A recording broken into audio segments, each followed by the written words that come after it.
Okay, I'm going to present to you in a few minutes a method that I've been playing with for the past day or two.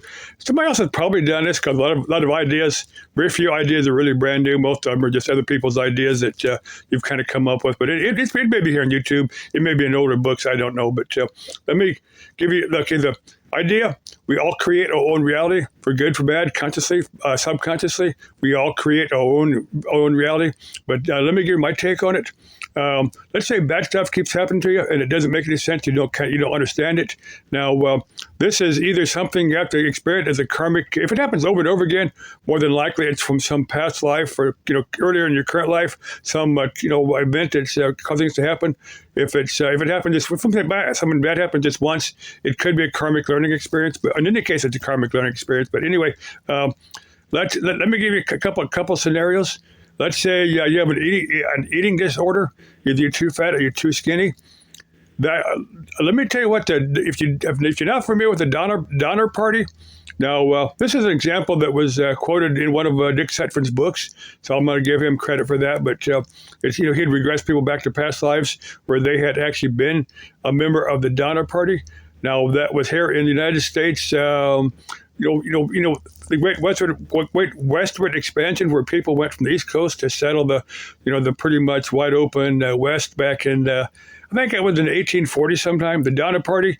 Now, they had taken a route that most people didn't take because it was quicker, but it was a lot rougher. And they got snowed in just as they approached the High Sierras. That's a mountain range between Nevada and California, very high range. And if you don't approach it, if you approach it at the wrong time, they sometimes experience very high snows, and they got snowed in. A lot of them started dying, and they got so desperate, they turned to cannibalism to survive. And there was a handful of them that did actually make it. They'd sent a rescue party out there, after the snow melted, and they got them, but they were pretty traumatized by the experience, and it was kind of hard for them to live normal lives, and they took a lot of that trauma to their death, having experienced that.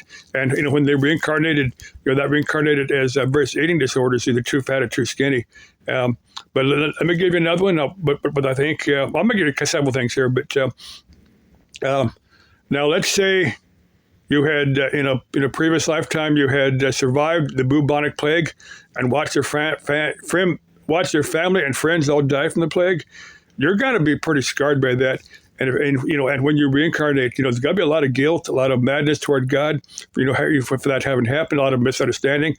That's kind of stay with you. That's kind of stay with you in the future lives that you live.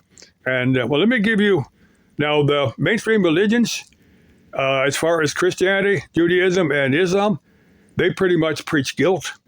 If you don't follow their method, you're gonna suffer in the afterlife. And if you they'll give a reward if you do practice it. That's one thing I take away from the mainstream religions, is they preach guilt if you don't follow that system. But let's say, there's religions that did the same thing that predate those religions. They go back thousands of years, and more than likely you lived in a life, where if you didn't worship the stone idols of that particular system, you wouldn't do well after you were passed on. But that guilt's going to stay with you in the current life, and that's going to manifest itself in bad stuff.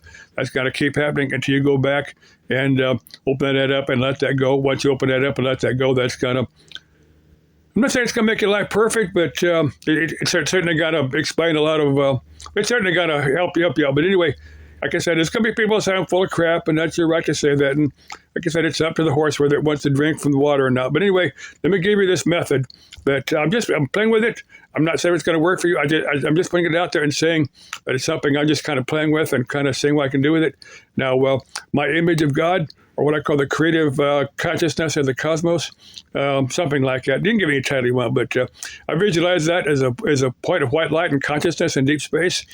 Now, if you imagine yourself actually, not just a pinpoint of light, but if you actually visualize yourself as a being, as a being of light, actually existing within, as a part of that consciousnness, as a part of that energy and that consciousness, as visualize yourself out there, existing with that light, kind of being one with it, and ask that you be with that light, and ask that light, that consciousness, to take you to the points where you have that are creating problems for you in this lifetime. Ask you to be one. Ask you to take it, and ask you to help fill this trauma, this past life material, repress the materials and stuff. Ask it to fill out with white light and ask it to erase it.